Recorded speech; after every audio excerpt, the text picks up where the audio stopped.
Boa noite, pontualmente às 8 horas. Aqui quem fala é Tatiane Puga Lima, sou a redatora do portal Momento Saúde e hoje eu queria falar um assunto muito especial, que é um assunto da qual muitas pessoas têm dúvidas, que é sobre o espectro do autismo. E para você que está ouvindo o nosso podcast, eu não sei se você está ouvindo de manhã, se for de manhã, bom dia, se for à tarde, boa tarde. E se for à noite, para vocês do podcast do Momento Saúde, uma boa noite. Nós temos tido uma audiência muito grande e queria agradecer a cada um de vocês que tem ouvido, que tem nos mandado mensagem e tem pedido o tema. Esse mês, abril, a gente fala sobre Abril Azul, né? Que é sobre o autismo, e dia 2 foi comemorado o dia, mas esse mês a gente está tendo muitas divulgações sobre o assunto, e bom, a Rosa já tá aqui. Bom, boa noite a todos que estão chegando. Gente, queria que você compartilhasse, convidasse para assistir essa live aquela mãezinha que é mãe de um autista, aqueles familiares que não sabem como reagir, profissionais da saúde, professores e cada pessoa que se acha importante, aquela pessoa ainda que acabou de receber um diagnóstico, que é tão difícil, né? Então hoje a gente vai estar aqui com uma especialista no assunto. E ela já tá aqui, a Rosa já tá aqui, né, da Rosa? Já tô vendo ela aqui, ó. E olha, já tem um monte de gente aqui, ó. Tem bastante gente aqui. E isso é bem importante. Por favor, vamos me escrevendo aí, da onde você se tá frio aí na sua cidade, aqui tá um clima gostoso de outono. E vocês estão querendo ouvir, né, a Dona Rosa. Bom, eu amo flores. E essa mulher tem exalado um bom perfume. Eu tenho ouvido falar tão bem dela, não conheço ela pessoalmente, mas todas as pessoas falaram muito bem dela. E, nossa, compartilharam muito essa live. Então a gente percebe que ela é uma pessoa muito especial. Então eu vou trazer ela aqui pra vocês, tá bom, gente? Que vocês querem ouvir a Rosa, né? Vamos lá. A Rosa já está aqui. Vou convidar você aqui. Aí, Rosa, que você já entra aqui comigo ao vivo. Boa noite, Mônica, Fernanda, Sônia. Boa noite, tudo bom, Rosa? Tudo bem, e você? Obrigado pelo... Sim, foi, né? Eu sei que é um mês bem corrido. Eu sei que ela trabalha muito e ela aceitou esse convite. Então, muito obrigada por ter aceitado esse convite. Eu sei que ela é bem ocupada, gente. Ela trabalha bastantão. E ela vai falar um pouco dela. Eu já falei que queria te falar assim publicamente quanto você tem exalado um bom perfume. O como seu nome tem espelhado você. Então, eu ouvi falar tão bem de você, né? Sem contar, eu vou contar isso ao vivo, que assim, eu trabalho com uma pedra preciosa, uma joia preciosa, uma flor preciosa, que é a sua filha, que também cuida aqui do Homem Saúde. Ela que faz esses posts lindos e, além disso, gente, ela faz um bolo que, olha, eu tenho certeza, assim, que é a mãe, né? Espelha a mãe. Então, a gente fala, né? Quando a gente conhece o filho, a gente conhece os pais. Isa, gratidão por tudo. Queria deixar aqui publicamente tudo que você tem feito por nós. E a Rosa, assim, vai ser um prazer ter você conosco aqui, Rosa. Então, assim, se apresenta, fica à vontade nesse bate-papo, que é um bate-papo bem tranquilo aqui. Tá certo. Boa noite, né? Primeiro, queria agradecer por todo o carinho que vocês têm demonstrado pela Isadora, né? Que o coração de mãe fica aquecidinho com isso. Queria agradecer pelo convite, né? A Isadora me trouxe essa questão. Foi pouco tempo para a gente divulgar, mas eu acho que quem quer assistir está aí, né? E agradecer a todos que entraram, que vão entrar e que possam participar aí com a gente. Então, minha formação primeiramente, foi magistério, né? Aí, depois eu tive uma aluna surda e um autista na sala da educação infantil, aí eu resolvi fazer pedagogia. Eu estava fazendo pedagogia, já resolvi começar a fazer Libras. Legal. por conta da aluna surda em São Paulo, né? Uhum, No FENES, que era o instituto que era o único que era aceito pelo MEC na época. uhum, Depois eu fui fazer pós-graduação de Libras e Educação de Surdos.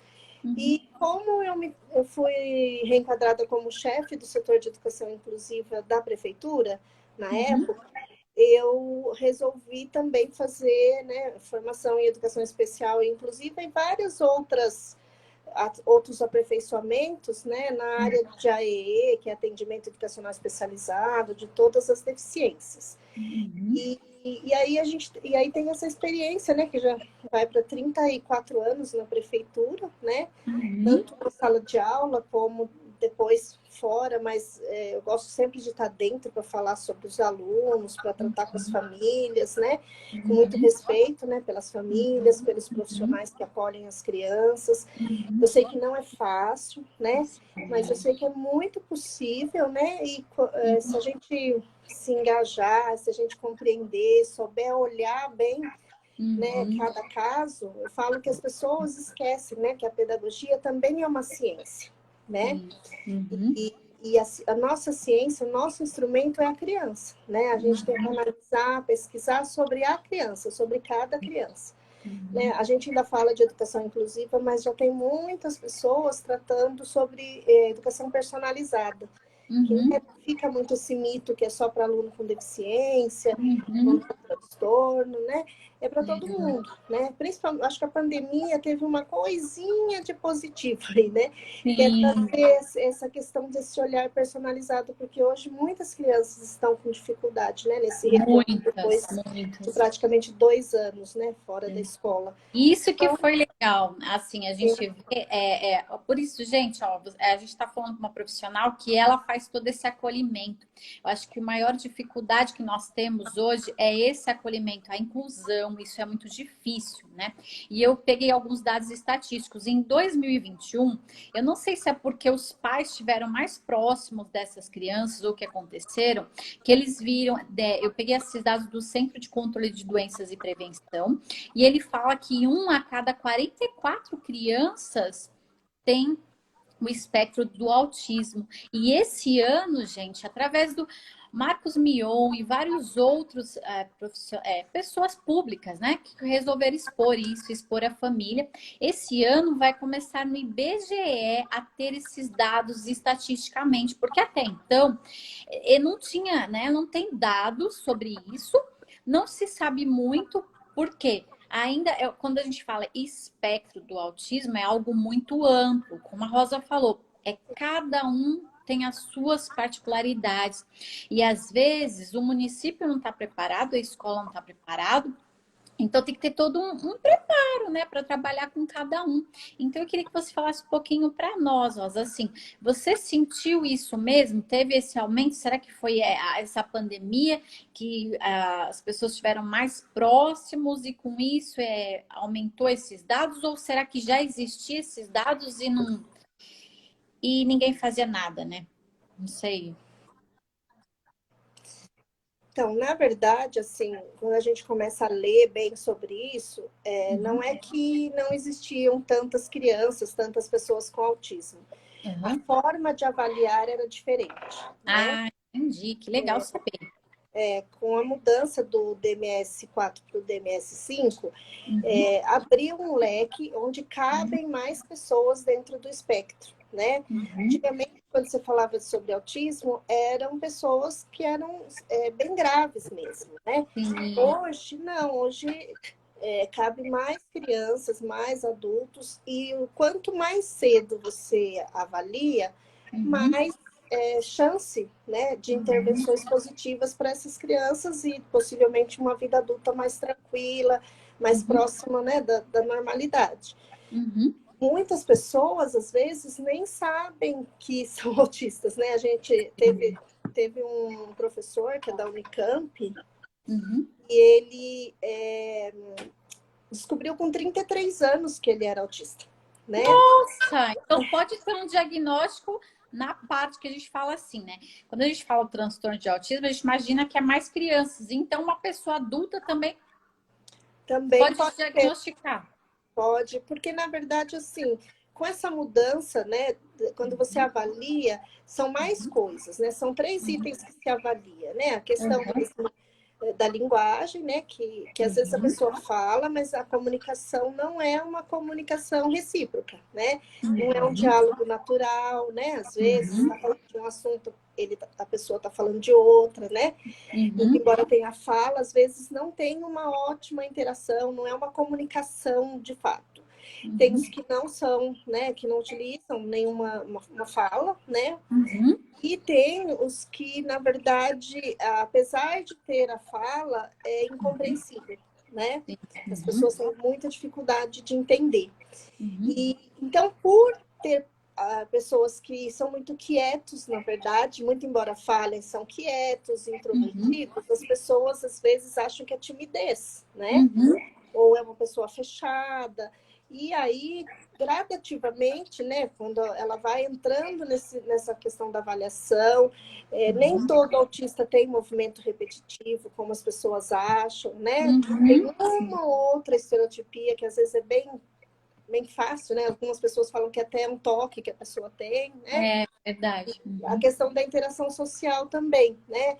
Às vezes não é uma pessoa que recusa assim, interagir, né? Ela até interage, mas não é uma interação contínua, né? Porque não é somente aquele que se isola totalmente que vai se encaixar, né? Tem todo um suporte. Olha, estamos tendo aqui um monte de boa noite. Boa noite a todos, gente. Muito obrigada aí pela audiência.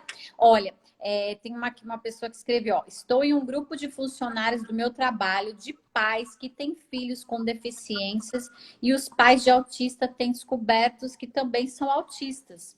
A gente, ó, então eu também fiz várias pesquisas, eu escrevo, né, para o Mundo da Saúde, amo pesquisar, amo estudar.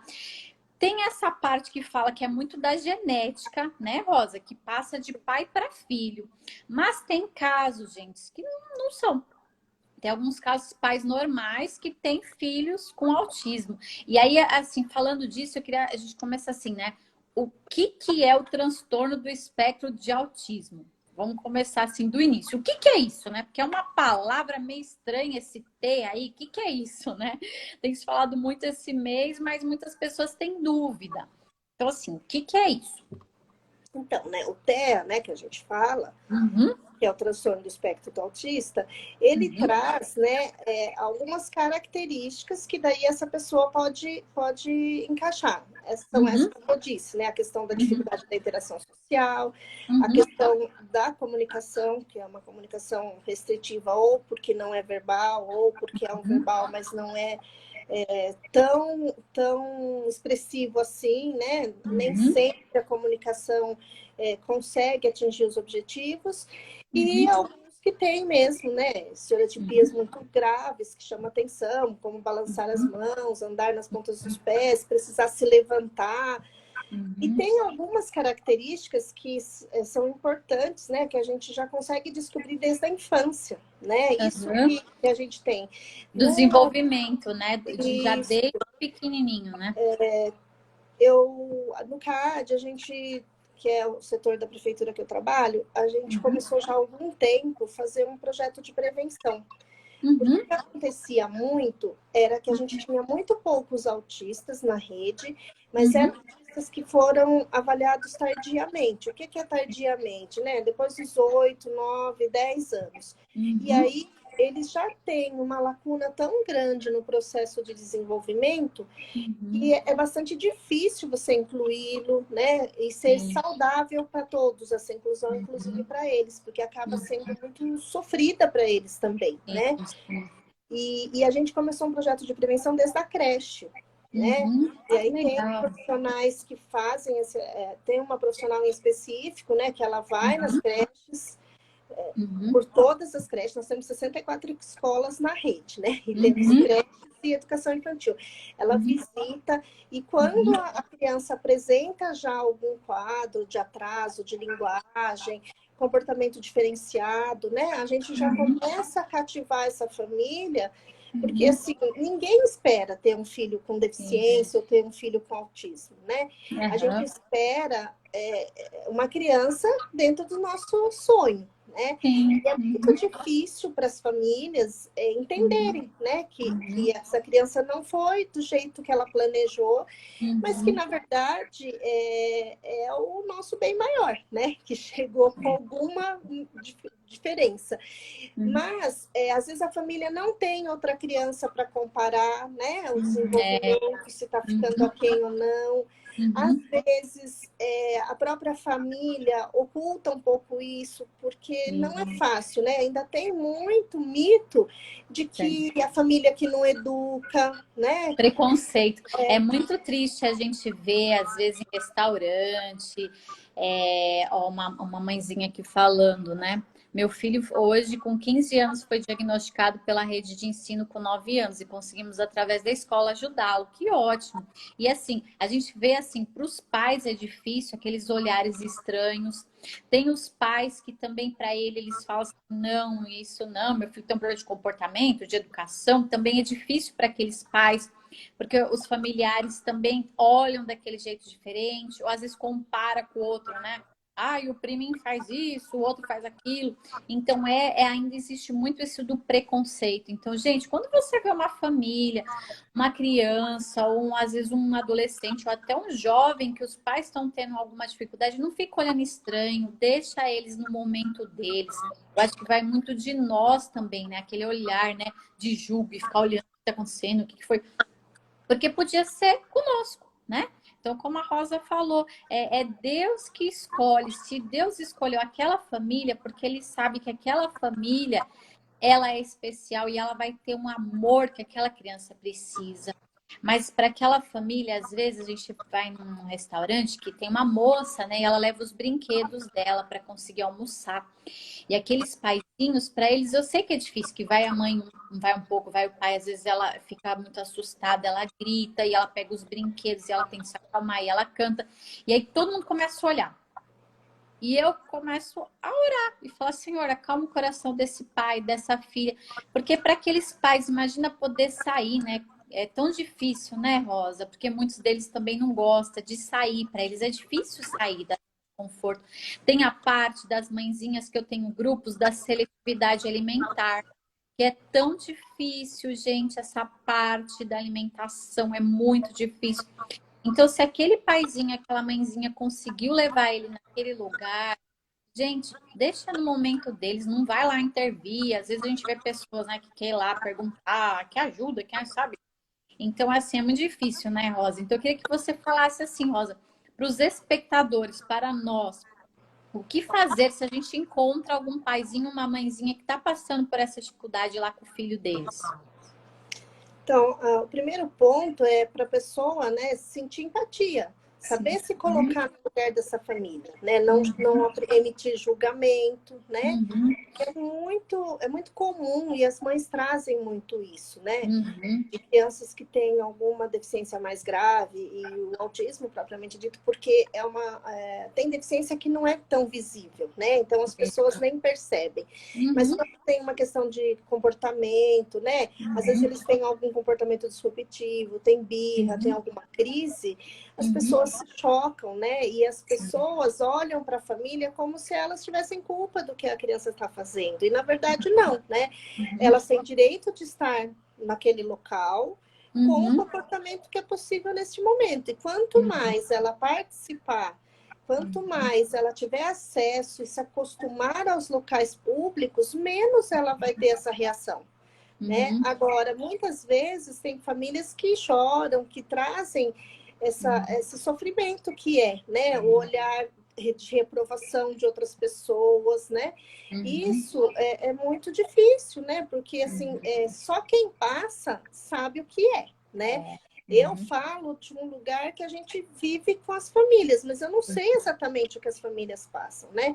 Sempre quando eu tento dar formação para gestores, para professores, a gente no grupo do CAD que trabalha, a gente sempre busca saber ouvir primeiro essa pessoa, quais são as queixas, né?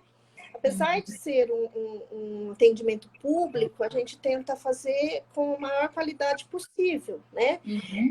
Por exemplo, às vezes a família quer um profissional de apoio, né? A criança tem esse respeito desse profissional de apoio, mas, por exemplo, às vezes a gente que convive com eles já percebe que em alguns momentos eles têm autonomia, que esse profissional não é importante o tempo todo. Na verdade, eu falo que um bom trabalho de educação inclusiva, ele vai conseguir que em algum momento a maioria das crianças consigam ter uma autonomia, pelo menos de alguns momentos, de ficar sozinha, de ter uma boa relação com o outro sem precisar da intervenção, né? É lógico que a gente trabalha com crianças, né? Então, desde bebês. E aí é muito cedo mesmo para elas serem autônomas, né? Mas no ensino fundamental, a gente tem tido ótimos resultados das crianças que são avaliadas bem pequenas. Por isso que a gente aposta muito nessa avaliação bem cedo. A gente faz essa busca ativa nas creches, né? A Maria Paula é uma profissional que tem um perfil muito legal assim, para conversar com as mães, para trazer com carinho, né? Para quando ela receber a notícia, né, que tem algum atraso, alguma deficiência ou TEA, que a família se sinta acolhida, que pode contar com a gente, né? Que pode contar com a rede. A gente sabe que é um processo de inclusão, que não está pronto, né? E que a inclusão não é a escola que faz, é a sociedade como um todo, né? Às vezes as pessoas acham que é só a escola que tem que ser inclusiva, e na verdade não. Enquanto os outros lugares não forem inclusivos, a escola também não consegue ser totalmente inclusiva. Eu achei bem legal, Rosa, assim, eu não sei se minha amiga tá aqui, se ela tá nos assistindo. Gente, boa noite a todos vocês, boa noite a Fento aí, boa noite a Aline, boa noite a todo mundo aqui. E ela fez assim, ela foi no cinema com o filho. Se você estiver aqui, por favor, fale, eu não vou expor quem é a pessoa. E ela colocou, né? Filho, sou autista, uma camiseta, e a dela, sou mãe de autista. E eles foram pro cinema, e eles foram pro shopping. E eu achei legal a atitude dela de se expor, mas também ela estava cuidando do filho, porque se acontecesse qualquer coisa com ele lá, qualquer crise e tal, as pessoas não iam olhar desse jeito. Então, assim, eu achei muito legal essa dica dela. Ela tá nos meus grupos lá também. São algumas mães que eu ajudo, que eu acompanho com conteúdo. E é uma dica que eu vou dar para vocês. Eu sei que é difícil, né? É muito difícil, porque assim, a criança, como a Rosa falou, às vezes ela não tem características físicas, é normal. E às vezes ela tem algum surto ali, alguma coisa, e aí, para aquela mãe, é complicado. Então, se todo mundo já olha e fala, e ele deixa eles no momento deles, né? E aí o que a Rosa falou assim, de profissionais que faz diagnóstico, como que é feito, Rosa, esse diagnóstico? Se eu tenho alguma dúvida, qual é o profissional que eu levo? O próprio pediatra, ele já sabe fazer isso? Psicólogo, físio, neuro, o que que eu faço para mim ter esse diagnóstico? Então, na verdade, em 2013, né, o transtorno do espectro autista se tornou uma deficiência. E a partir desse momento, surgiu legislação específica, que algumas são muito da área da saúde, né? A maioria dos tratamentos indicados são da área da saúde, né? Mas houve um processo de que os pediatras, eles podem e devem, né, se formar, digamos assim, para eles mesmos já diagnosticar. Porque a gente percebe para as mães, assim, que é uma dificuldade muito grande. Às vezes são anos em busca de um diagnóstico, né? Primeiro faz de atraso de linguagem. Depois faz que acho que é TOD. Depois faz que deve ser TDAH. Depois faz que deve ter atraso no desenvolvimento. E, na verdade, quando você soma tudo isso, isso é uma criança com TEA, possivelmente. Só que a mãe não tem esse laudo na mão, né? E ela fica em busca, né? Muitas ficam evitando mesmo, porque eu falo, ninguém quer ter um filho com TEA, né? Lógico que depois que tem, né? A gente vai fazer todo um movimento para acolher, para fazer, né? Buscar. Mas ninguém quer, né? Aí a própria saúde, às vezes, confunde a cabeça das famílias, né? E hoje a gente sabe que as mães têm garantidas por lei, que o pediatra já pode aplicar escalas CAR, outras CARs que ele pode ter, né? Já verificar se a criança está dentro do espectro ou não e já pedir o encaminhamento para o neurologista, né?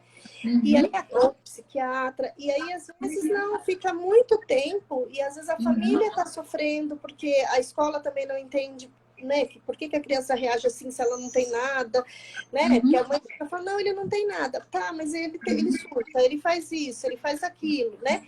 Então, fica uma dificuldade para todas as partes, né? Então, cuidando disso, a gente trouxe uma profissional que é da rede, né? Ela teve um filho que estudou conosco na rede, que é autista, a Vanessa Barella, né? Eu disse que ia falar dela, não vou deixar de falar. Ela tem um filho que hoje já está com 18 anos, e ela, por conta de ter um filho com autismo, ela foi buscar, né, meios de estudar, de se aperfeiçoar. Na prefeitura, a gente aproveitou esse desejo dela de se aperfeiçoar e de dividir isso com os demais profissionais. Ela fez especialização, né, em análise do comportamento aplicado. Então, ela pode aplicar, não só ela, outras pessoas podem, mas assim, ela tem bastante segurança para isso, né? Então, a gente aplica a escala CARS. Só que, como que a gente vai buscar essas crianças para virem até esse rastreio? Não começa a vir todo mundo, né? Pensa assim, nós temos 15 mil alunos na rede, se não tomar cuidado, né? Então, a gente começou a dar formação dos professores do AE, né? Que são os professores do atendimento educacional especializado, que atendem os alunos com deficiência da rede, entre eles as crianças com TEA. Então, eles foram sendo formados, já faz 4 anos que a gente vem nessa organização, né? Então, ano passado a gente tinha grupo 1, grupo 2 e grupo 3. O 3 era mais avançado, o 2 era o intermediário e o 1 que inicia no AE. Mas todos aprendem a aplicar esse questionário na escola, junto com os coordenadores, professores, e depois encaminha para a gente. Hoje, 90% das crianças encaminhadas vai dar o diagnóstico. Então, a gente mesmo foi levantando isso, Foi ao digamos contrário. assim, né? Olha, gente, muito legal esse processo, porque eles não esperaram, né? Foram ali, ó, o pessoal do autismo na igreja entrou, boa noite, ó. A professora Lúcia Serrano falando que o diagnóstico precoce é fundamental. Tá dando parabéns, Rosa, e toda a equipe do CAD pela orientação e encaminhamento dos casos detectados. Então é isso, o diagnóstico precoce, gente, ele vai ajudar muito para que, às vezes, um adolescente ele já consiga se desenvolver entre aspas, né? Consiga convívio, né, Rosa? Ele consegue um convívio porque a família aprende a como lidar. A escola acolhe, e é muito legal quando a gente vê as escolas pegando essas crianças e elas com convívio com as crianças normais. Então, isso é muito importante. A gente tem crianças assim, que a gente chama muito de amigas, e a gente vê o quanto isso é importante para aquela criança, né? Porque antigamente a gente tinha que colocar em escola de criança especial. E isso mudou muito, gente. Isso é muito importante. Então, eu conheço, assim, eu tenho amiguinhos lá no meu Facebook, eu não sei se depois eles vão ouvir, que são autistas e que a gente conversa muito no Messenger, muito. Eu gosto muito de conversar, então eles conversam. Eles não falam, né? É engraçado, mas assim, na parte de escrita, nossa, escreve tão bem e se comunica tão bem. E eu acho legal deles, né? 3 que eu conheço, que a gente conversa muito, talvez essa barreira, quando a gente se encontra pessoalmente, só dá um oi. Não fala. Mas lá no Messenger eu recebo boa tarde, bom dia, boa noite. E a gente conversa, eu pergunto como que tá. E às vezes são mãezinhas. Não sei se a Maria tá aqui também, que é uma que eu amo desde pequena, que eu conheço ela, que é a Cláudia, mas a Maria falou que vai ouvir. E a Cláudia é uma menina que eu convivi muito e eu amo muito. E a Claudinha também sempre mandava mensagem para mim. A Claudinha já não tem vergonha, não. Já fala em áudio, porque acho que é a que a gente se conheceu desde pequena, né? Então ela já não tem essa barreira, mas cada um, gente, é do seu jeito, e assim, dar atenção para eles é tão legal, eles se sentem tão importante, né, Rosa? Às vezes o parar um minuto, ele me manda mensagem lá, eu vou lá respondo. Mando bom dia, boa tarde. Às vezes escreve algum post meu e eu acho muito legal. As redes sociais, eles não estão no Instagram, acho que talvez é mais difícil de entrar, né? É uma tecnologia mais complicadinha, mas no Facebook eles estão lá interagindo. Então, isso é muito importante. Às vezes eu falo, gente, como escreve um português tão bem? Por quê? Porque tinha um profissional lá, né? Preparado, um professor dedicado para as mães maravilhosas que eu conheço, né? E isso acho que é muito importante, gente, para eles se sentirem e participam. Ah, eu vi que o pessoal da igreja, ou na nossa igreja, eles participam normalmente dos jovens, eles vão no acampamento, eles conseguem. Um tem uma dificuldade de locomoção, então ele tem bastante dificuldade de locomoção, mas ele é muito amado, ele é muito querido. Então isso é importante, né, Rosa? Porque as pessoas não veem ele como diferente. Não, ele é o especial. Ele é o mais amado, o mais querido. Então isso é muito importante para eles, né? Para eles quererem ir, né? É o que a gente percebe às vezes, né? É que eles testam muito, né? As pessoas com quem eles convivem para verificar, eu acho que o quanto de amor, o quanto de atenção de fato essa pessoa quer dar, né? Eu sempre brinco, né? Eu falo, gente, não esqueçam que o adulto das relações somos nós, os professores. Então, se ele está correndo, você não vai sair correndo que nem uma louca atrás, a menos que ele está em risco, né? Mas se você percebe que é um espaço que ele não vai acontecer nada, o mais fácil é você, o mais importante é você, na verdade, ignorar. Porque depois ele acaba voltando. Esses dias mesmo eu estava numa escola, né? E o aluno lá, na fase de adaptação dele, ele se apegou à diretora. E a gente estava na sala da diretora, e ele queria entrar na sala da diretora. O que ele fez? Fez um escândalo e se jogou no chão.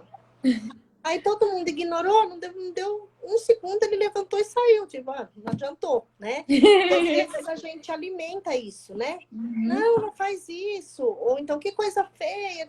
Então, às vezes, a forma como a gente faz, a gente traz, né? Alimenta o que é negativo e não o que é positivo. Então, todas as nossas ações têm que ser muito pensadas, né? Na escola, na casa, né? E as pessoas que convivem. A gente teve aí, depois que a gente começou com esse processo aí de pensar na prevenção, ultimamente, quando vem a prova externa, né? Que é no nosso caso é o SAEMA, Prova Brasil, que é uma prova externa, a gente tem que dizer dos alunos com deficiência quem faz a mesma prova com autonomia, quem faz a prova com ledor ou com intérprete, né? Ou quem usa outro instrumento, né? Que não tem condição de fazer aquela prova. Quando chega, né, os fiscais da rede estadual que vêm para falar, e quando a gente fala, ela fala, nessa sala tem um autista, né? Tem. Nossa, mas cadê? Vocês não pediram fiscal para ele? Eu falei, não, ele faz a mesma prova que todo mundo e ele vai bem. As pessoas assustam, né? Então, as pessoas ainda têm uma visão, né? Que eles não convivem, que eles não se desenvolvem, e muito pelo contrário, né? Quanto mais a família aposta na autonomia do aluno, quanto mais a escola aposta em intervenções pontuais, personalizadas mesmo, né? Porque assim, as pessoas acham assim, fala como você faz para trabalhar com autismo. Não tem, né? Como faz para trabalhar com o Joãozinho, que é autista. A Mariazinha, porque na verdade, assim, é muito diferente, eles reagem muito diferente às situações, né? Há casos que a gente descobre bem pequenos, né? Eu gosto muito do Dr. Salomão, né? Que representa no Brasil, né? Alguém sobre o autismo, né? E eu assisti um vídeo dele, que inclusive foi a Vanessa que me passou, a Vanessa Barella, que ele fala que aos 6 meses você já consegue identificar sinais de autismo numa criança. E aí a intervenção, se você já inicia uma intervenção, ele não vai deixar de ser autista, né? Porque o autismo não tem cura, ele não é uma doença, né? Mas com a intervenção, as comorbidades, os problemas vão ser muito menores, né? Uma coisa que é muito preocupante, às vezes, você descobre bem cedo, e às vezes é uma criança que tem muito comportamento disruptivo, que bate a cabeça, que se joga, que chega às vezes até se machucar, ou joga objetos, pode machucar outra pessoa, e as famílias têm muita resistência em medicar, né? Eu falo que às vezes, durante um processo para a pessoa se organizar, né? Porque é uma questão de falta de organização, né, são sinapses que não estão coordenadas, digamos assim. Às vezes a criança, depois de um tempo, ela se organiza, consegue permanecer estável, e a medicação vai sendo retirada gradativamente. Eu não posso começar um medicamento e parar, né? Por que é uma medicação controlada? Porque tem um controle. Eu não posso dar a hora que eu quero, a hora que eu não quero. Às vezes tem médico ou família que fala que o médico falou que no final de semana não precisa dar. Ai, meu Deus. Eu questiono um pouco isso, né? Porque se é uma Uhum. medicação controlada, tem que ter um controle e tem que Uhum. ser contínuo, né? Uhum. Então, às vezes as pessoas têm muito medo da medicação. Não que eu seja favorável à medicação, mas há casos que a medicação faz muita diferença e ajuda muito a ter um prognóstico bastante positivo, né? Uhum. Às vezes, quando já a gente teve um caso aí que a gente descobriu agora, com 7 para 8 anos. O comportamento estava tão difícil, tão complicado, que a mãe não conseguia sair com ele em público, que ele não conseguia frequentar a escola, a gente teve que parar tudo, Uhum. ajustar a medicação, fazer só o atendimento clínico e atendimento pedagógico domiciliar. A criança voltou agora, voltou bem pouco tempo, né? Porque a gente não quer que tenha um choque novamente, mas é outra criança, você entendeu? Uhum. Então, às vezes, né, a flexibilização do tempo dessa criança, né, Uhum. mesmo da exigência com essa criança, faz muita diferença nesse acalmar, nessa reorganizar mentalmente para a convivência É social. porque o relógio biológico de cada um é diferente. Por isso que é espectro, porque é um negócio muito amplo, gente. É muito amplo e é diferente. Cada um, e também os paizinhos não ficam comparando. Meu filho é assim, o seu é assim, o seu é assim. Nos grupos que eu tô, eles ficam muito assim. Ai, meu é seletividade alimentar, meu isso. Aí o seu é. Aí eles querem colocar tudo na mesma caixa. Gente, Deus faz pessoas únicas. E cada patologia também. Então não adianta você querer fazer a mesma coisa que com o outro deu certo, com a verdura, com a cor, com não sei o quê. Na sua casa não vai dar certo. E as pessoas se frustram. Se frustram porque ela quer que aquilo dê certo, porque deu para o outro. Então ela busca o fulano médico tal. Nossa, mas com meu filho não deu certo. Com o psicólogo tal, a escola tal. Então, gente, vocês têm que respeitar o relógio biológico de cada um.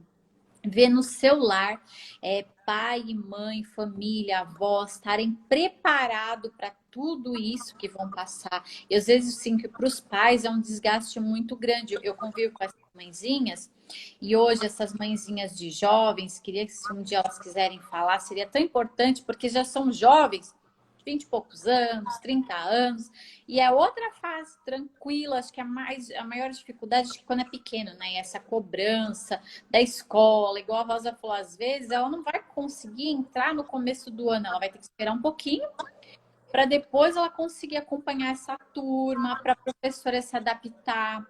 Às vezes não é aquela escola, às vezes vai ter que mudar, né, Rosa? E é a paciência. Eu fiz até um post disso, né, hoje sobre paciência, que isso é muito importante para vocês. Então, quando Deus manda isso para aquela família, Ele está preparando cada um de um modo muito diferente. E é por isso que a gente encontra profissionais como a Rosa, como outras professoras queridas que estão aqui, Mônica que trabalha lá na PAI, o pessoal que trabalha, e vários outros que estão na igreja mesmo, que vê essa parte da inclusão, e tantos lugares. Por quê? Porque quem coloca esse amor no coração dessas pessoas de forma sobrenatural também é Deus, né, Rosa? Então, a Sim. gente, assim, o nosso município, nós somos privilegiados e às vezes esse paizinho, essa mãezinha, eu sei que o nosso, os espectadores aí, os ouvintes que estão, os seguidores, tem de várias regiões.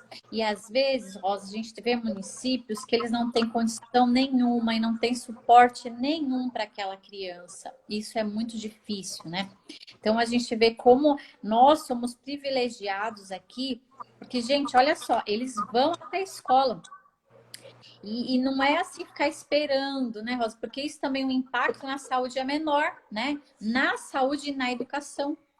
Então, eu falei que não queria falar nada de política, mas assim, ver, né, em que você vai votar, o que você vai fazer, porque assim, olha a diferença de uma gestão para a saúde do seu filho, da sua família, do seu sobrinho, do seu neto, né? De uma escola preparada, professores. A gente vê que a nossa rede aqui é muito preparada para isso. É um assunto muito falado na nossa região.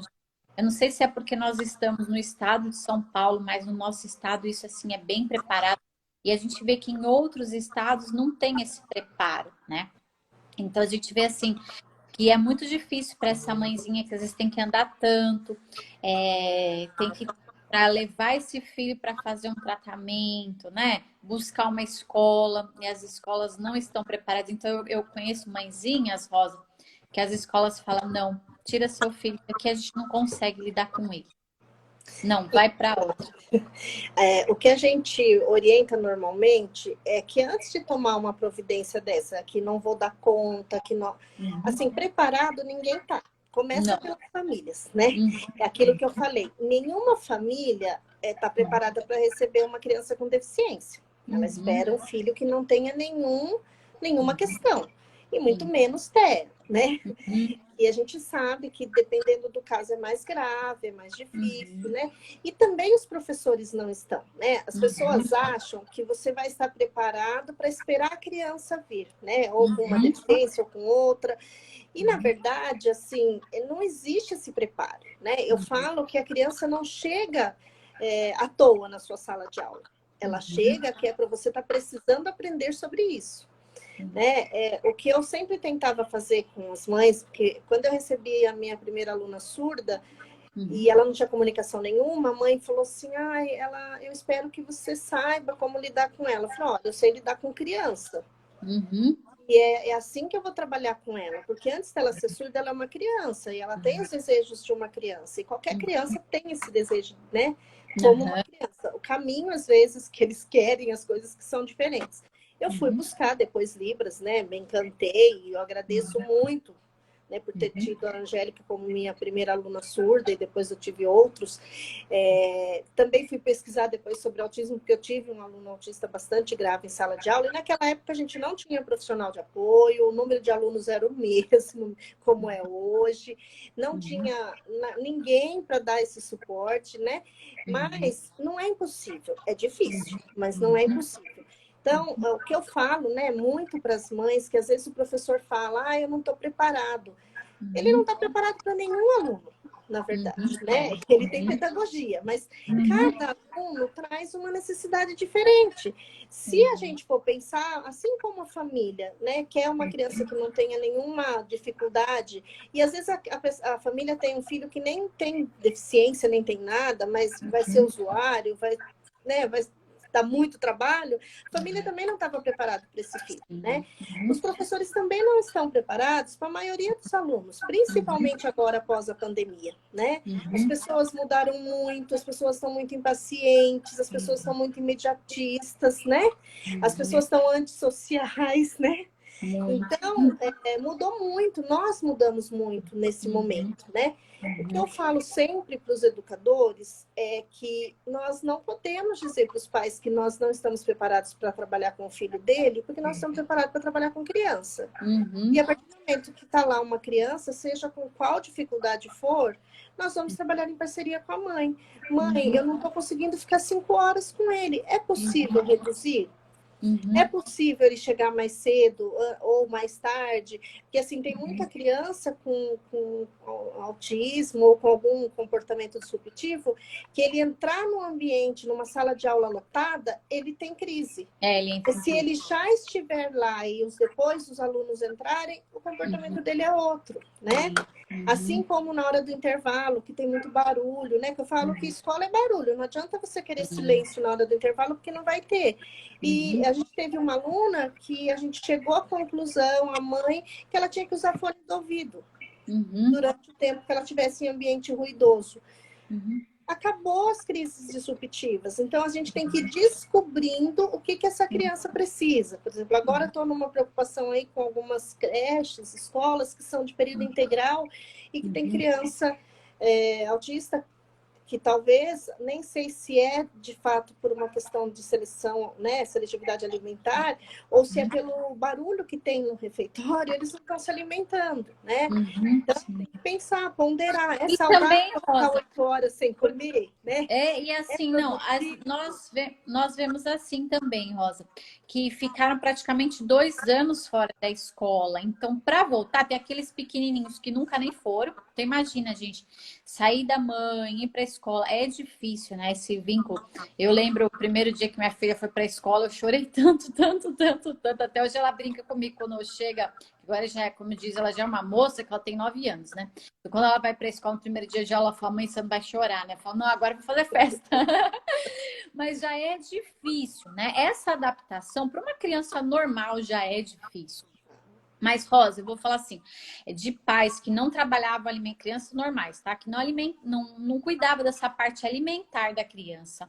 Eu conheço uma pessoa muito especial que ela talvez vai ouvir, e ela sabe, né? O quanto eu brigava com ela. Olha, sua filha precisa comer, tal, tal, tal.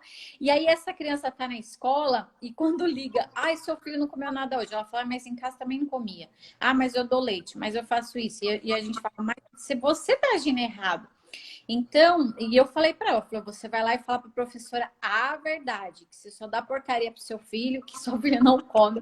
Isso é importante também, porque às vezes os professores ficam desesperados dentro de uma creche, né, integral, com aquela criança que não come. Só que aquela criança já tem esses hábitos em casa, né? E ela, às vezes, ela nem é autista, não tem diagnóstico nenhum. É porque, assim, paladar é difícil. De cada 9 vezes, eu falo que água de coco aqui em casa foi 99 vezes para nascer. Ela falou, ah, agora eu quero experimentar. E amou. Então, educar é persistência, né, Rosa? É persistência. E eu falo, gente, a criança, no caso de seletividade alimentar, eu sei que é muito difícil para aquela mãezinha. E eu vou falando, vai batendo no liquidificador, vai tentando, vai fazendo. Porque aquela criança, às vezes, precisa de suplementar. Que ela não come direito e ela precisa de vitaminas, de minerais. Então, gente, eu trabalho com vários nutrólogos que eles suplementam essas crianças para quando elas conseguirem começar a ter esse paladar, que é muito difícil. Gente, isso é difícil. Eu tive uma criança com crise de alergia alimentar aqui em casa e foram 3 anos, então por isso que eu tenho esses grupos. E desses grupos que depois foi surgir o Momento de Saúde, de tanto eu pesquisar artigo, de gostar disso, de trazer material. E isso é muito importante para uma mãezinha. E é uma paciência dela, mas ser verdadeira com aquela creche, com aquele professor. Então eu vejo que é muito isso. Elas têm vergonha de falar isso, né? Chega lá e fala, não fala. E eu já falo, a gente tem que ser verdadeiro. Para esse profissional também ficar tranquilo. Você não imagina, eu falo assim, vou ficar o dia inteiro com essa criança na escola e se desmaia, né? Não Sim. comeu. O que eu faço? Então, é um dia de cada vez. Tem dia que vai ser mais tranquilo, né? E a educação é assim, né, Rosa? Educar, eu falo, gente, achava que era tão fácil educar, que era tão, né? Nossa! E aí a gente vê que não é assim, que é um processo, né, Rosa? É dia a dia. E a gente viu tantos gênios depois, né? Com Sim. diagnóstico de autismo. E aí você fala, nossa, como que conseguiram chegar? Chegaram lá, gente, porque tiveram um paizinho, uma mãezinha, uma família, uma comunidade que tinham muito amor e paciência para ganhar o dia a dia. E eu queria, assim, saber, Rosa, qual é a maior dificuldade hoje de vocês? Que vocês veem, assim, se é no diagnóstico, se é na inclusão, qual o maior desafio que você vê para esses paizinhos hoje em dia? Hoje a gente ainda tem um pouco de dificuldade em relação ao diagnóstico, né? Porque, Uhum, assim, quando a gente faz o rastreio e já dá que está dentro do espectro, dentro da educação, a gente já faz os atendimentos, já uhum, insere na sala de recurso multifuncional, já começa a ter esse olhar diferenciado, né? Intervenções no contraturno, orientação na sala, verifica a necessidade e a possibilidade de em quais momentos esse aluno precisa de um profissional de apoio. uhum, Mas, às vezes, quando a família vai procurar na saúde, porque para ela ter os outros benefícios, né, que são direitos legais da pessoa com deficiência, às uhum, vezes demora, às vezes esbarra, né? E, uhum, então, eu penso que isso é um sacrifício para a família, né? uhum. Por outro lado, tem também uma questão hoje, né? A gente, vou abrir aqui em público, a gente Uhum, não é Atibaia, são todos os municípios, né? A secretária teve um encontro da Undime em São Paulo e trouxe isso, que todos os municípios estão com o mesmo problema, por conta de ter ficado 2 anos sem poder contratar, né? E sem poder fazer concurso, o nosso concurso ainda é de 2018. Então, agora a gente está podendo contratar profissionais. Só Uhum. que está acontecendo uma demora imensa desses profissionais se apresentarem, desses profissionais dizerem se vão ficar ou não.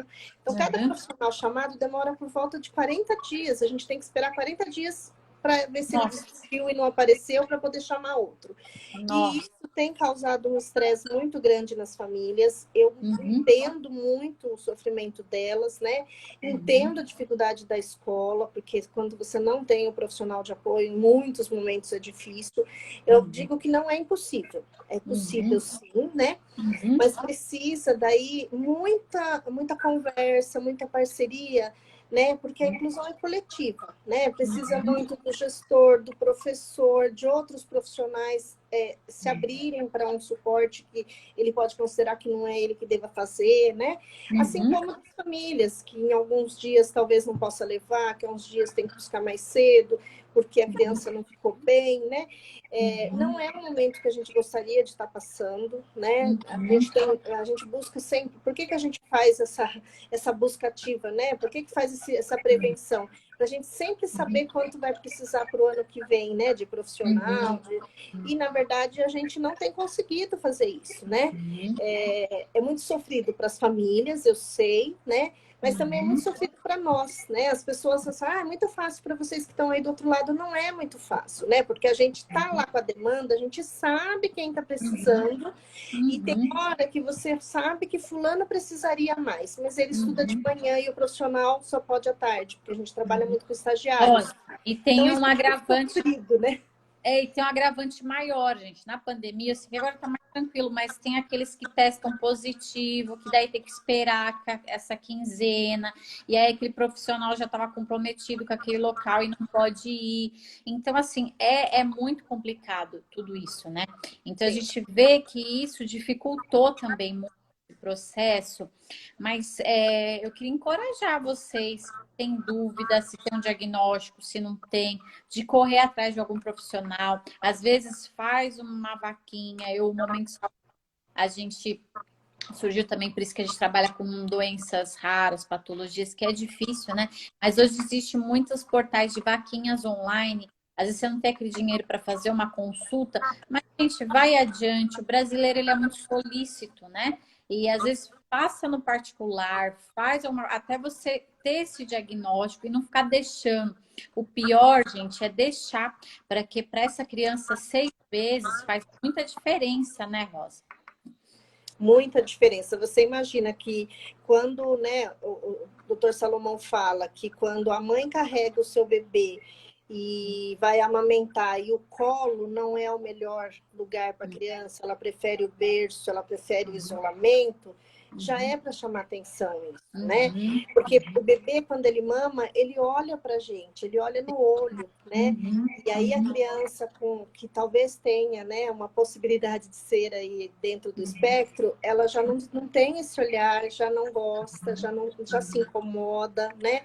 A questão do ruído, eles se incomodam com muito mais facilidade.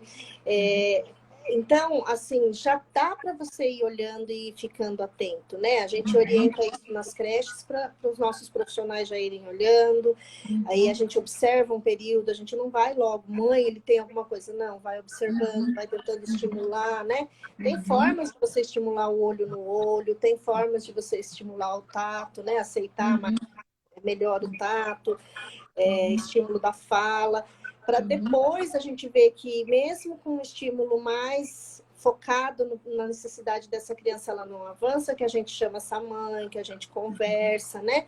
uhum, E para que ele tenha, né, a intervenção o mais cedo possível, para que o resultado seja o mais positivo possível.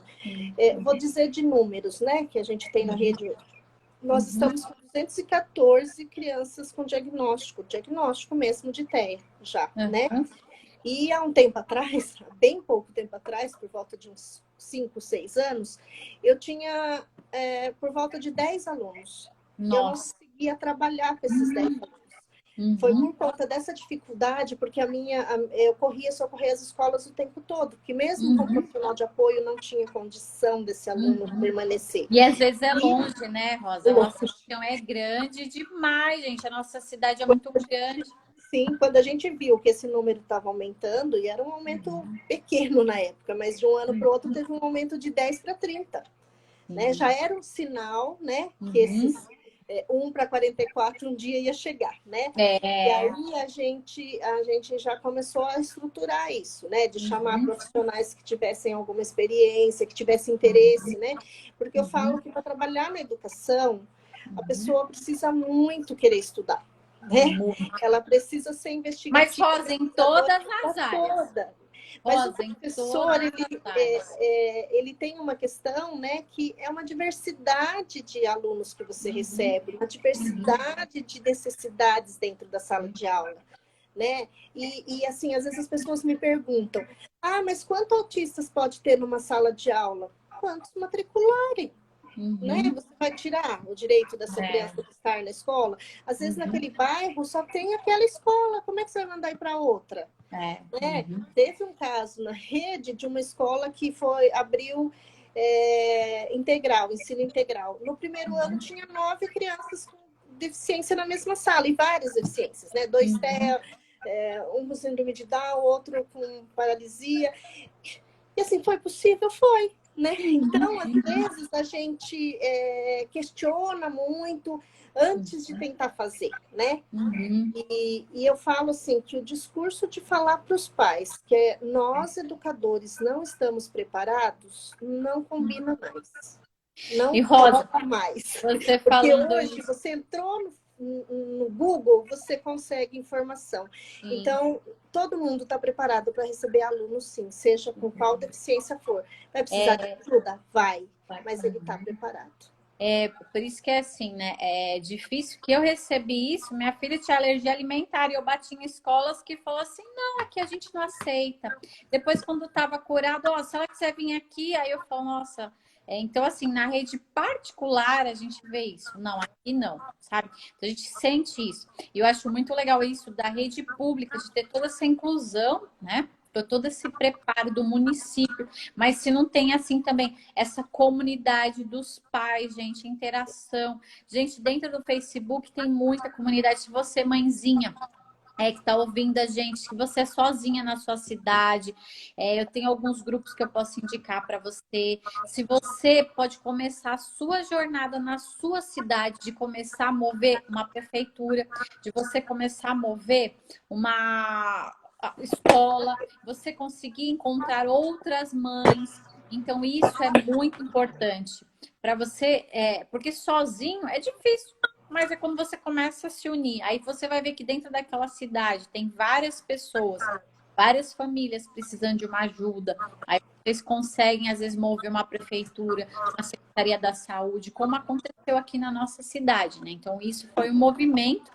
E isso que eu queria trazer para vocês, esse movimento foi um impacto muito grande para a nossa sociedade. Nossa, Rosa, nós batendo papo. Bem que a Isa falou, né? Minha mãe fala e eu também falo muito, ó. Eu Nós estamos falo aqui muito. uma hora, nós já estamos aqui uma hora batendo papo, e nem vê a hora passar, né? De tão gostoso que tá, né? Gente, se alguém tem alguma pergunta para Rosa, aproveite aqui, que é tão difícil, às vezes, né, encontrar um profissional e poder. Olha, a Reisa. Desculpa se eu falei seu nome errado, tá bom? As mães precisam ser mais atentas, realmente. Mãe percebe tudo do filho. Mas, sabe, às vezes é uma mãe, igual ao meu caso, né? A gente demora 8 anos para ter minha filha. E a gente, assim, mãe mais velha, mãe de primeira viagem, fica tão perdido, né? Então, às vezes, isso tem todo aquele encantamento de mãe, aquele orgulho de mãe, aquela idolatria do filho. Então, a gente não consegue perceber, às vezes. A gente também fecha os olhos, que a gente fala, não, não, meu filho não, né? A Cíntia falando, muito bom aprender sempre com a Rosa. Obrigada por compartilhar tanto conhecimento. O pessoal gostou que eu trouxe você, viu, Rosa? Valeu a pena, viu? E assim, é muito difícil a gente, como, né, pais, ter um diagnóstico, mas às vezes, gente, é muito bom, né? A gente parar, respirar e ouvir, tá preparado para essa notícia, porque é o que eu falo, quanto antes a gente recebe, igual quando eu tive um diagnóstico aqui da alergia alimentar, e foram 3 anos de restrição total, foi muito difícil, mas quando eu falei, recebi o diagnóstico agora. O que eu preciso fazer para minha filha ficar melhor? O que eu posso ajudar? E assim foi, né? Aqui, ó. A Dionísio com Dionísio. Ter o dom é necessário. Parabéns, Rosa, pelo magnífico trabalho, sempre com grande amor e dedicação. É lindo, sim, gente. É propósito. Isso é propósito de vida, né? Se colocar no centro da vontade de Deus. Ir lá, né, Rosa? Muito amor, muita dedicação. Ó, a Rosa é maravilhosa. Tamires falando. Ai, a Tamires é a pro da minha filha. Ai, ó, a Tamires é maravilhosa, gente. Eu quero falar aqui publicamente. Essa mulher que também busca, estuda, e ela assim, tem um impacto muito grande na vida da minha filha esse ano, que é algo que ela fez um milagre. Essa mulher tem um talento de colocar paixão no coração dessas crianças, fazer estudar. Então, assim, eu tenho visto esse milagre da minha filha pedir um despertador, viu, Tamires? E quanto um profissional bem preparado, gente, como faz a diferença, sabe? E essa mulher, eu sei que ela faz, a Ivy falou muito bem de você, que a Tamires tem um monte de também de cursos, tem crianças especiais na sala dela, e a Yasmin fala com tanto amor que ela cuida, trata de forma normal, isso assim é muito importante, viu, Tamires? Então, assim, publicamente, gratidão, viu? Ó, a Maga falou obrigada, Rosa. O André, meu marido, falou, ó, como pais pode se posicionar e apoiar as suas esposas com a questão. É verdade, né? A gente vê muito assim, as mães muito sozinhas, né? Levando esses filhos e falta o apoio dos pais, né? Ah, é muito importante, né? Eu sempre, quando a gente tem alguma dificuldade, às vezes, na conversa com a mãe, assim, a gente Uhum, sempre chama o pai para uma conversa. uhum, Porque a gente percebe na fala delas, elas não falam diretamente, mas na angústia que elas estão precisando desse apoio, né? uhum. A gente percebe às vezes que própria família não aceita, né? É. Uhum, Então, a mãe fica muito sobrecarregada, né? uhum, Então, a gente normalmente chama, a gente teve, faz uma semana eu tive uma conversa numa escola, né, com a uhum, gestão, com a supervisão, com o pai e a mãe, né, para uhum, afinar a fala, para afinar as uhum, responsabilidades, né? Para uhum, ajuda um com o outro, porque eu uhum. falo que inclusão, gente, é algo que acontece coletivamente. Sim. Ninguém faz a inclusão sozinho, né? Nem Rosa, a mãe, nem a escola, ninguém. você falando, eu e o André, nós temos uma amiga muito especial, a Fernanda, que quando ela recebeu o diagnóstico do filho, de uma outra síndrome, né? O marido abandonou ela e ela criou sozinha esse filho. Então a gente vê muito isso dos homens, sabe? Larga as mulheres sozinhas. Então a gente vê muita mãezinha sozinha, guerreira lá, cuidando do seu filho. A Tamires está falando aqui, ó. Eu acho muito importante a família aceitar, assim, as orientações do professor, procurar por um diagnóstico. Aí o André falando gratidão para você também, Tamires. Trabalho maravilhoso da Rosa, a Zoa falando, a Zolane. Zolane, é isso? Tá, É sua Solane? amiga. É sua amiga, Ela, Rosa. ela teve filho na rede com a gente. Que legal, que Foi assim, legal. uma experiência bastante comprometida, né? Ele tem paralisia e foi uma experiência muito rica, acho que tanto para ela como para nós, né? Nós Uhum, aprendemos muito junto. Teve um momento que logo de cara eu disse para ela, ela disse para uhum. mim assim, meu filho não está preparado para a inclusão. Eu falei, você me desculpa, mãe, mas quem não está preparado é a senhora. Quando É a senhora verdade. estiver preparada, a senhora volta. E ela voltou, né? Uhum, Então, assim, esses momentos de respeito à família, né? Que a família, às vezes, não está preparada mesmo para esse uhum. filho estar incluso, né? Na escola ainda. É possível de acontecer, mas eu acho que tem que estar aberto para esse processo, né? Ai, A Rosa, eu gente tenho também uma amiga que ela fala para a mãezinha dela e a mãe fala assim, né? Ah, não, só eu sei cuidar da sua irmã, eu não vou colocar ela em lugar nenhum. E agora ela já é uma jovenzinha, tem 20 e poucos anos. E ela fala: não, não, só eu sei cuidar. Então é assim, gente, é para mãe, só que o desgaste para essa mãezinha também, né? E a Zova falando assim: ó, a maioria das mães ditas especiais ficam sozinha cuidando dos filhos. Então é isso que eu falo. Gente, às vezes essa criança tá numa escola que vão cuidar com tanto amor. Vocês viram quanto na nossa comunidade aqui eles estão preparados para você, mãezinha, ter seu tempo assim, ter seu tempo, assim, a gente precisa de tempo, Rosa. Eu vejo muitas mães muito guerreiras. Eu sei que eu passei por isso também, nesses 3 anos da Yasmin com alergia alimentar, e eu tinha medo também de falar com alguém. Essa parte da seletividade alimentar das crianças é muito difícil, né, para a mãezinha deixar. Então, é difícil também, e às vezes a gente precisa disso. Eu lembro quando a doutora deu para mim o diagnóstico que minha filha estava curada, eu não aceitava. Eu falava, não, ninguém vai dar ovo para ela que vão matar a menina, porque ela tinha 3 edemas de glote. Então foi muito difícil para mim isso. E aí, gente, quem me ajudou? A escola. Eu falei, gente, vocês aí eu não tenho coragem de dar ovo para ela não, porque eu vi ela passando muito mal e eu fiz e ela via as crianças na escola comendo, né? E ela não podia. E aquela senhora que eu amo com muito amor e carinho, e ela falou: não, gente, eu quero. Vocês estão preparadas para ela fazer essa refeição na escola? Falei: ó, eu moro perto, né, da escola. Eu falei: se ela passar mal, vocês me liguem e a gente vai levar para o hospital. Mas a doutora falou que ela está de alta e, gente, precisa ver a alegria dela de poder comer com aquelas crianças. E era um problema psicológico meu, medo de mãe, aquele trauma, aquela super proteção. Então é aquela coisa, a mãe vira leoa, né, Rosa? E é difícil, né? É muito difícil, gente. É muito difícil. Ó, a Zuba falou, as escolas ainda não estão totalmente preparadas para os nossos filhos, principalmente pervasivos como o meu. Sim, às vezes não tem preparo, né? Às vezes criança cadeirante, é difícil, as escolas não têm uma estrutura para receber também, né? Que já são outras síndromes. A Mara falando, ó, Rosa, nossa pioneira na inclusão, sempre lutando pelos alunos com necessidades especiais. Nós da Paz somos gratos pela sua vida, pelo seu trabalho incrível. A Ellen colocou superacionistas. A Zoba de novo falando assim, ó, fiz uma pesquisa no CAD para minha especialização em educação especial. Ó, que legal! Inclusiva, e sabemos que ainda falta muita política pública, falta sim. Recursos para a verdadeira inclusão, mas seu trabalho é maravilhoso. E às vezes a gente vê muito isso, né? Muito bom, assim, de ver essas mãezinhas também, porque as mãezinhas, assim, né? São leoas, vai lá, pesquisa, estuda, vai no Google, vai procurar.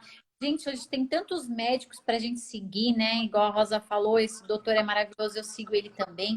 E esses médicos têm conteúdos diários para nós, né?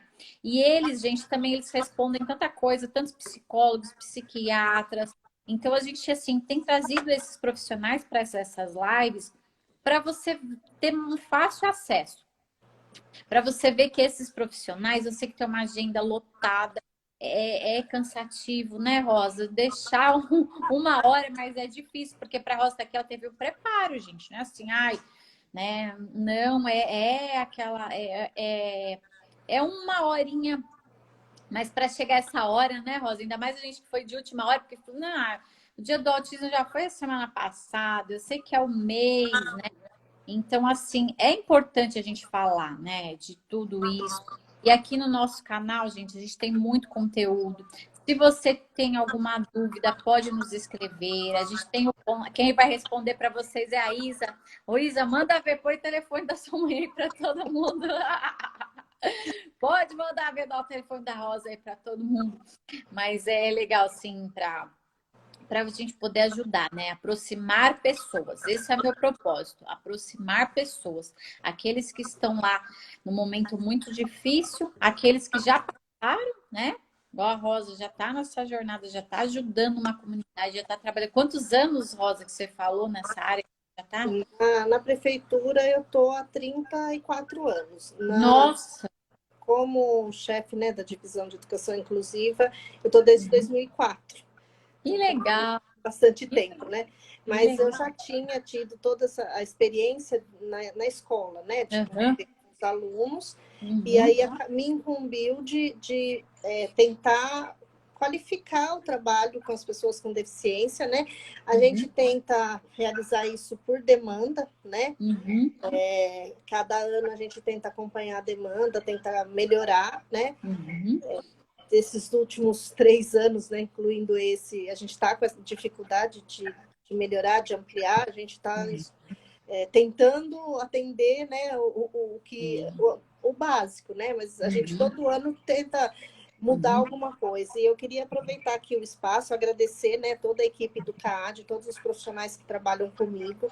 Na verdade, esse trabalho eu não faço sozinha, né? Eu tenho uma equipe, não é uma equipe gigantesca, é uma equipe, na verdade, de super poderosos, porque, na verdade, são poucos que fazem muito, né? Para a gente conseguir esse resultado. É lógico que eu chego assim com algumas ideias, né? Porque eu falo que eu durmo, eu tenho ideias. As pessoas no outro dia não acreditam, mas ontem você falou isso. Eu falei, não, mas agora eu pensei nisso também. Então, assim, eu tenho essa coisa de ter as ideias. Mas, na verdade, eu tenho muita gente, né? Muita gente que não é tanto assim, mas pelo resultado que a gente tem, eu considero que são pessoas muito engajadas, né? Que já têm experiência há algum tempo ou na educação especial, que é bem diferente você ter experiência da educação especial e de você ter da educação inclusiva, né? É bem diferente. A educação inclusiva é bem mais complexa, porque dentro da educação inclusiva tem a educação especial que tem que acontecer no momento certo, né? E ainda há médicos, há famílias que acham que a criança vai ter um atendimento individualizado, especializado na sala de aula regular. Isso não vai acontecer. Isso não acontece nem na escola Na especial, particular, né? nem Nem na em lugar particular, nenhum. gente. Eu Não. falo que não existe, né? A gente tenta fazer com a maior qualidade possível, mas essa necessidade que os médicos têm uma mania de escrever isso, eu fico chocada. Como que uma pessoa que estudou tanto não consegue ter noção que a inclusão é coletiva, então não vai ser individualizado, né? Mas, Rosa, aí eu posso falar que de médico eu trabalho com eles todos os dias. Tem eles não saem ali, né, do consultório. Então, é o olhar só dali de dentro. Então, gente, é muito fácil falar. Ó, a gente está com a Patrícia maravilhosa, que também fez uma live aí com o Gustavo. Então, muitos profissionais, gente, eles estão numa rotina intensa ali do consultório e eles não sabem o dia a dia. E é muito fácil a gente falar do que a gente não vive. A Rosa está aí à frente porque ela enfrentou uma sala de aula. Ela viu o que é isso.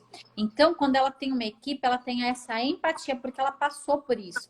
Então, assim, às vezes a gente pega o doutor que ele não sabe o dia a dia daquela mãezinha, ele não está preparado. Muitos doutores, eles pararam, eles não estudam, eles não vê como que, assim... tem uns doutores entrando aí na live, mas assim, é por isso que eu ajudo, né? Por isso que eu tô aqui, faço mentoria com o médico, ajudo o médico, levo conhecimento para o médico. Para quê? Para eles conseguirem entender. Então, muitas vezes eu faço pesquisa lá fora para trazer para o médico. Ó, doutor, tá assim, assim, assim. Ó, doutor, tá esses casos. Doutor, vamos para telemedicina. Doutor, vamos colocar mais notícias no seu Instagram. Vamos dar conteúdo. Vamos escrever no seu blog, doutor. Então, eu sei disso porque é o meu dia a dia, Rosa. Eu tô lá na Believe, que é a minha agência de marketing médico, né? Sou especialista em profissionais da saúde. Então, assim, eu cuido e caminho com eles diariamente, né? Então, esse é o preparo que a gente vê que precisa. Então, às vezes tem algum congresso, doutor, vai naquele congresso lá, doutor, vai. Então, assim, o marketing que eu trabalho é de cuidar cada detalhe, né? Porque é uma equipe multidisciplinar e às vezes o pediatra fala uma coisa, o psicólogo fala outra, a fono fala outra, e essa mãezinha fica doida, gente, é muito triste. Então, É difícil. filtrem uma coisa de cada vez, porque é o que eu falo, quando a gente sai com a criança da maternidade, não tem a receita, não vem o manual, né? Não vem o manual. Quando a gente recebe um diagnóstico, a gente não tem o manual, só que é mãe que fica fuçando. Eu tenho um amigo que ele fala, e lá vem ela, fuçou no Google e já vem com outro diagnóstico para a criança. E é muito assim, gente, aí você vê assim, uma enxurrada de notícias. E essa mãe, ela fica sobrecarregada. Então, uma coisa de cada vez. Mãe, primeira coisa, rotina. Mãezinha, uma agenda na mão. Qual é o meu dia? Porque a mãezinha tem o trabalho, tem a vida como do lar, tem um marido para dar conta, às vezes tem outro filho. Então, a primeira coisa é administrar uma agenda. Vai lá, dia tal, consulta tal, escola é tal horário. Como que eu preciso para aquela criança estudar à tarde, mas eu sei que o almoço é muito difícil para aquela criança. Eu sei que o café da manhã, com a seletividade alimentar, é muito difícil. Então, se programa, ó, na segunda eu vou tentar fazer isso, na terça eu vou fazer isso, na quarta eu vou fazer aquilo. E é o que a Rosa falou, a criatividade. E outra coisa, gente, oração, joelho no chão, Deus. E ajuda com pessoas. Você não está sozinho. Você tem tantas pessoas querendo ajudar, tantas mãezinhas que passaram por isso. Então é muito bom a gente falar, né, Rosa? Buscar ajuda. A Zova falou, né? Por isso que é necessário esse recurso, como o CAD, a PAI, equipe multidisciplinar, interdisciplinar, sim, que se conversa, que pega um diagnóstico, que validam. Olha, o que a gente pode fazer com essa criança? Essa daqui a gente pode pôr na aula de música? Não, ela não gosta. Aula de culinária? Não, ela detesta. Não, aula de artes? Ah, ela curte, né? Aprender esportes na aula de educação física? Não dá certo. Então, assim, é muito bom isso. Esse engajamento de todos e da família também. E a paciência. Às vezes a mãezinha vai chegar, ó, seu filho hoje conseguiu nem ficar uma hora. Às vezes a mãezinha virou pro carro lá, ou às vezes foi na perua e recebe a ligação. E ser sincera, né, Rosa? Mais uma vez, a sinceridade, né? De falar, ó, hoje o dia foi difícil, um dia de cada vez, né, Rosa? Sim.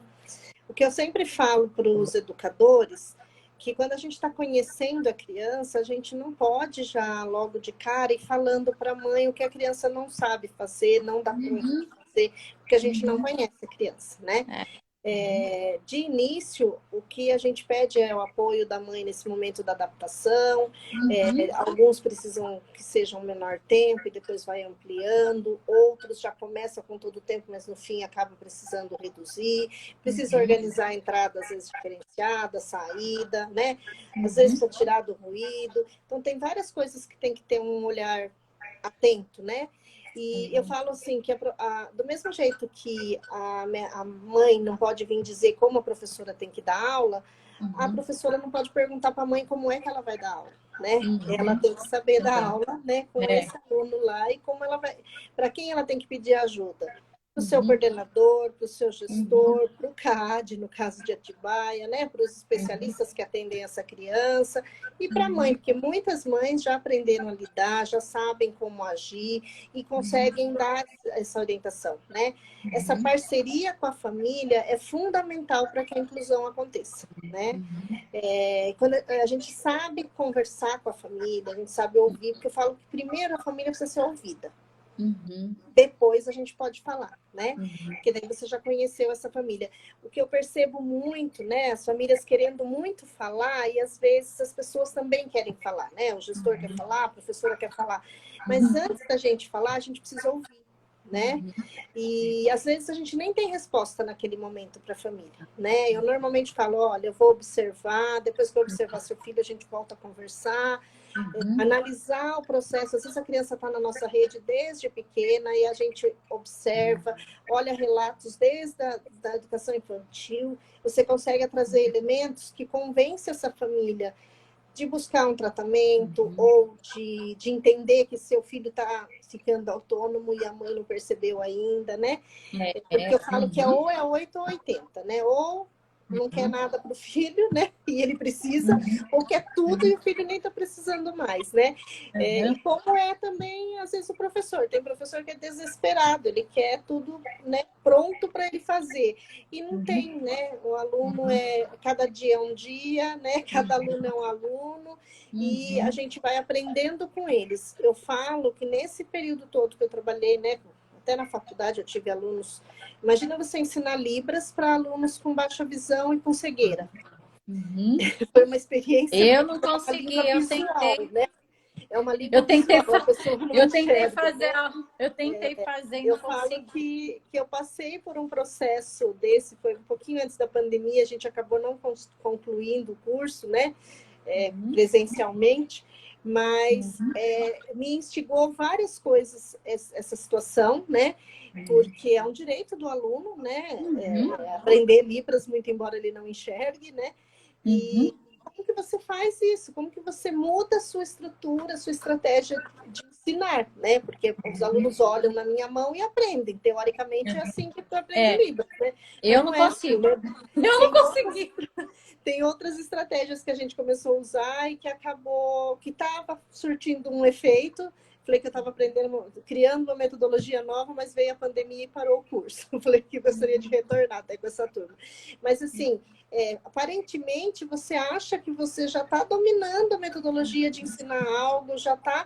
E sempre vai ter um quesinho que é diferente, uma pessoa que precisa de algo a mais, e você, né, enquanto pesquisador da área da educação, no meu caso, principalmente educação inclusiva, eu tenho que ir atrás, tenho que buscar, tenho que me aperfeiçoar, né?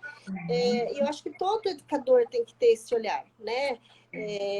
E cada família entender também que o educador também tem um tempo, né? Para se adaptar com aquela dificuldade momentânea e que ele vai, sim, muito embora às vezes eles falem que eu ainda não estou preparado, mãe, eu não sei o que eu vou fazer, não está pedindo socorro, está fazendo a mesma coisa que a mãe, necessita falar com alguém. A única coisa que eu falo para ele é que não devia falar com a mãe, né? Isso tem que falar com quem lhe compete, que é o seu gestor, né? Outros profissionais que possam ajudar.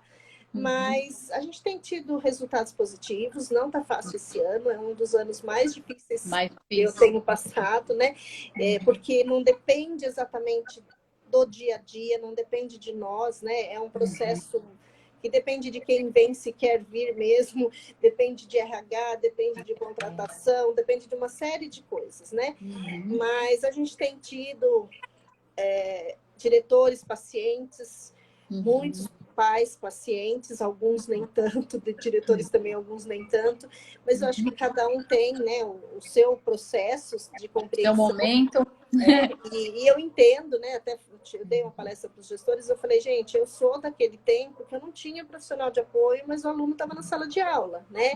E eu sei o quanto foi difícil, o quanto é difícil, mas eu posso dizer com toda certeza que não é impossível, né? Com a parceria das famílias, isso não é impossível, mesmo sem esse profissional que a gente sabe que para alguns casos é de extrema necessidade mesmo, né? É o que a Cris falou, a Cris falou assim, a Cris Ferreira, tem que ser um elo entre família, escola, os profissionais que trabalham com a criança atípica, é isso aí. A Zuba falou, a prática ainda a prática aliada à teoria é maravilhoso. Então, a Ivani entrou. Gente, eu queria agradecer a todos vocês, Rosa, em especial a você por ter aceitado esse convite. Olha, eu sei que está num momento todo difícil e você aceitar, né? E aí, gratidão pela Isa, que falou, olha, pode colocar minha mão. Olha, e acertou, viu? Aí eu falei, será que a Isa tá falando? Porque a gente é mãe, né? Então, a mãe é sempre maravilhosa também pro filho, né? Só no saco da mãe. Aí eu falei, nossa, será que ela... Nossa, será que a Rosa manda ver mesmo, né? E aí, quando eu vi todos esses compartilhamentos, todo mundo falando tão bem de você, eu fiquei tão feliz. E gratidão pela Isa, né? Que tem cuidado do momento de saúde, com tanto amor e carinho. Agora a gente vê uma mãe criativa, uma mãe maravilhosa, é a filha. E nós encontramos essa joia preciosa aí que tá aí. Nos bastidores, nas mídias, Gustavo também, Claudinho, a equipe maravilhosa que eu tenho do Marte, tá aí no dia a dia comigo também. E é só agradecer. Eu queria que você deixasse uma mensagem, Rosa, para o pessoal. Primeiramente, agradecer a vocês, né, pelo carinho com a Isa, pelo carinho que estão tendo comigo nesse momento, né? Agradecer a todos que, de alguma forma, participaram, né, desse momento. E dizer, assim, que educação, para mim, né, é perseverança, né? É você não desistir de nenhum aluno, né? É persistir, né, que as coisas acontecem. E quando a gente acredita no aluno, ele demonstra, ele avança. Às vezes não como a gente gostaria, não o que a gente espera, né, daquele aluno. Mas não nenhuma criança entra e sai do mesmo jeito da escola, né?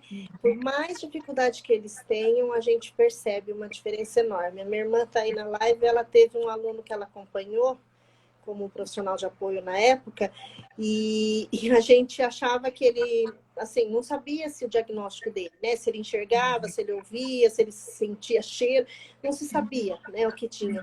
E a gente descobriu que ele era, a gente inventou um andador lá para ele, porque ele não parava quieto e no colo não dava. Um andador parecido com o de criança, só que um pouquinho quadradinho, diferente. Ele localizou onde era a cozinha e primeiro ele tinha que comer, para depois fazer qualquer outra coisa. Que legal!